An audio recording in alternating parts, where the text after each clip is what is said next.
ముందుగా అందరికీ drivers day శుభాకాంక్షలు తెలియజేస్తున్నాను. ఈ కార్యక్రమానికి వచ్చేసినటువంటి అంబర్ భాషమ్మ గారికి, శేషావళి అన్న గారికి, మిగిలిన పెద్దలకి, Markapuram branch manager LIC of India senior branch manager D Chennaiah గారికి, ఇక్కడికి వచ్చేసిన డ్రైవర్ మిత్రులందరికీ కూడా నమస్కారాలు తెలియజేసుకుంటున్నాను. స్వాగతం. అదేవిధంగా డ్రైవర్స్ డే ఒక యూనియన్ స్టార్ట్ చేసి ఇక్కడ శేషావళి అన్న డే బై డే యాక్టివిటీస్ చేయాలని ఒక కార్యక్రమం చేసి మొట్టమొదటి అడిగేసిన రోజున ఆదిమూలపు సురేష్ గారు మినిస్టర్ గా ఉన్నారు. ఆయన కలవడానికి వచ్చినప్పుడు మీకు సహాయం కావాలి, మినిస్టర్ గారిని కలవాలి అంటే వెంటనే శేషావళి గారిని ఆ టీమ్ తీసుకెళ్లి కల్పించాం. ఆ రోజు అదే ఇళ్ల స్థలాలు కావాలని, వీళ్ళకి ఏదో ఒకటి చేయాలని నిత్యం పరితమిస్తూ ఉంటాడు అన్న. నేను దగ్గర నుంచి చాలా చూస్తూ ఉంటాను, అప్పుడు మాట్లాడుతూ ఉన్నాను. అదేవిధంగా డ్రైవర్స్ డే గురించి లాస్ట్ టైం కూడా ఒకసారి ఒక మీటింగ్ పెట్టినప్పుడు నేను చెప్పాను, బార్డర్ లో సైనికుడు ఎలాగైతే ఉంటాడో డ్రైవర్ అనేవాడు అలాంటి వాడే. బార్డర్ లో కంటి మీద గుర్తు లేకుండా ఎలాగైతే కాపాడుతూ ఉంటాడు దేశాన్ని, ఒకసారి వెహికల్లోకి ఎక్కి చేసుకున్న తర్వాత వాళ్ళకి గమ్యస్థానం చేర్చే వరకు కూడా డ్రైవర్స్ కంటి మీద గుర్తు లేకుండా డే అండ్ నైట్ వాళ్ళు పోరాడుతూనే ఉంటారు. డ్రైవింగ్ అనేది కూడా బార్డర్ లో సైనికుడు లాంటి జాబే. అదేవిధంగా డ్రైవర్స్ అంటే ఒక గుర్తింపు లేకుండా పోయింది, ఒక వాల్యూ అనేది ఇవ్వట్లేదు.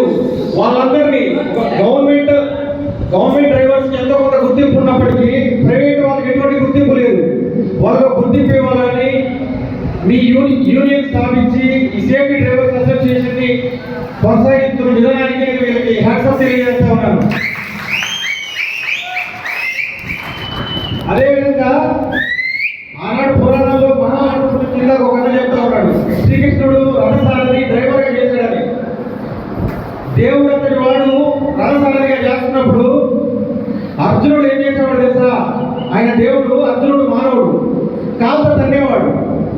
ఎందుకంటే డైరెక్షన్ ఆ రోజున ఈ మైక్ లో చెప్పడానికో చెప్తే ఇవ్వడానికి ఉండదు, యుద్ధం చేస్తూ ఉంటాడు విల్లు పట్టుకొని.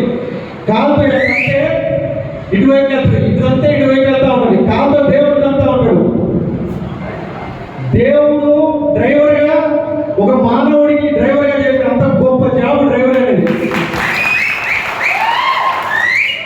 అలాగే సరే, రాజకీయాల గురించి ఎంపీపీ అని పక్కన పెడితే నేను మాట్లాడుతా ఉంటే ఎల్ఐసి ఏజెంట్ గా తీసుకున్నారన్నా, మీ అందరికి ఎల్ఐసి ఉందని అడిగా. ఎవరికి ఫోన్ చేసినా ఎవరికి ఎల్ఐసి లేదన్నా. లైఫ్ సెక్యూర్డ్ ఉండాల్సిందే ఒక డ్రైవర్ కదా. మామూలు అంతా రిస్క్ చాలా తక్కువ దూరంలో ఉంటారు, డ్రైవర్ ఎప్పుడు రిస్క్ చేయాలి.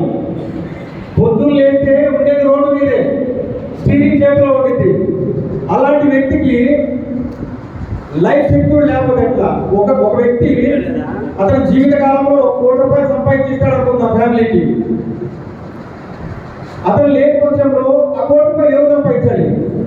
అదే లైఫ్ ఇన్సూరెన్స్ లోకి మనం ఇన్వెస్ట్ చేస్తే మనం లేని రోజున ఫ్యామిలీకి ఆ అమౌంట్ మన పేరు ఉపయోగపడింది.